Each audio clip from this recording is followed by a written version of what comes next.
Natural toothpaste to reverse cavities and health tooth decay. Cavities or tooth decay is a breakdown of teeth due to the activity of bacteria which chips away the tooth enamel. They can damage the inner layer called dentin and cause damage to the structure of the tooth. Most people treat their tooth problems at a dentist, but you should know that you can reverse cavities and heal tooth decay naturally. Consume nutrient-rich foods. In order to defeat tooth decay, you must increase your intake of fat-soluble vitamins and minerals.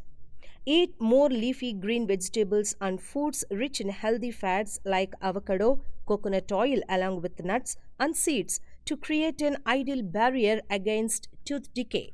Use fluoride-free natural toothpaste. You can get fluoride-free toothpaste in herbal stores and supermarkets. You can also try making your own toothpaste at home. The process is very simple.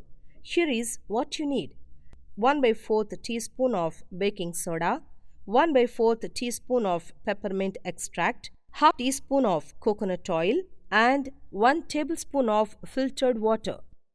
Mix all the ingredients together and use instead of a regular paste. You have your own natural fluoride-free toothpaste. By following this natural toothpaste, within few weeks you will notice best results. Thank you for watching this video. Like and subscribe for more videos.